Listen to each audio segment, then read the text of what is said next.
Bubuelta ang palasyo sa pagdawit ni dating Congressman Mike Defensor kay Pangulong Marcos sa issue ng campaign donations habang si Senator Rodante Marcoleta napipinto ng arestuhin matapos namang sampahan ng kasong pandarambong. Narito pong report ni Gio Robles.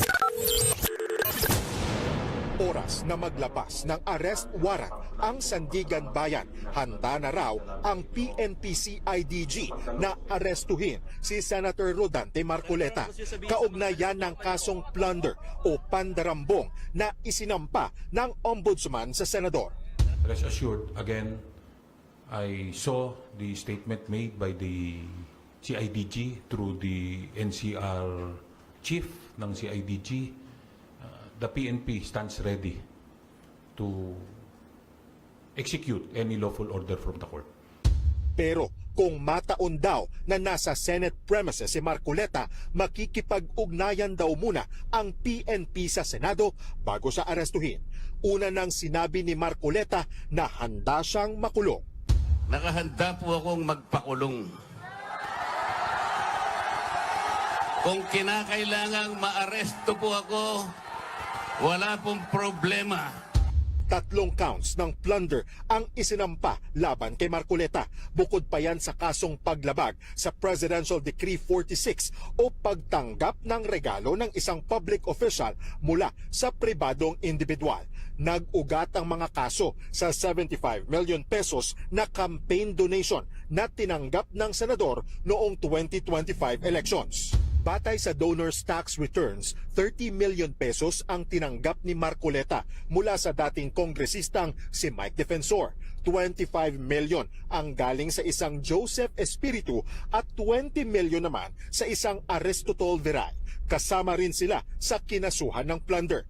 Hindi idineklara ni Marcoleta sa kanyang Statement of Contributions and Expenditures o SOSE ang naturang donasyon. Sa ilalim pa ng anti-plunder law, pwedeng kasuhan ang isang opisyal kung nakatanggap ito ng ill-gotten wealth na hindi bababa sa 50 million pesos. Lampas na dyan ang 75 million pesos na tinanggap ni Marcoleta. Sa Facebook post naman ni Defensor, tinawag niyang selective justice ang isinampang plunder sa kanya. Pero haharapin daw niya ito dahil wala raw siyang tinatago at kinakatakot. Dinawit din ni Defensor si Pangulong Bongbong Marcos. Nakatanggap din daw si PBBM para sa kanyang 2022 presidential campaign ng milyon-milyong donasyon noon mula sa isang individual na kalaunay itinalaga niya rin sa posisyon.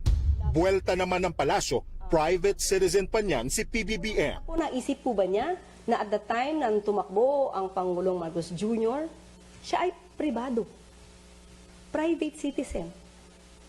Iba naman po ang sitwasyon ni Senator Rodante Marcoleta. At that time, siya ay congressman. Tingin naman ni Senator Ping Lacson, posibleng reverse trial ang mangyari kung saan manonood na lang daw ang prosekusyon dahil mismong si Marcoleta na ang naglatag ng ebidensya nang aminin niya sa TV na tinanggap niya ang 75 million pesos na campaign donation. Wala pang komento rito si Marcoleta. Nagbabalita mula sa Frontline, Gio Robles, News 5. Mga kapatid, patuloy po kayong tumutok sa 105.9 True FM para sa totoong balita, impormasyon, music, and entertainment. Mag-subscribe sa aming YouTube channel at podcasts. At sundan nyo rin po kami sa Facebook, Instagram, X, TikTok sa True Network PH. Bisitahin din po ang aming website, truefm.ph at panoorin kami sa True TV Signal Channel 19. Kami po ang 105.9 True FM. Laging true sa'yo, kapatid.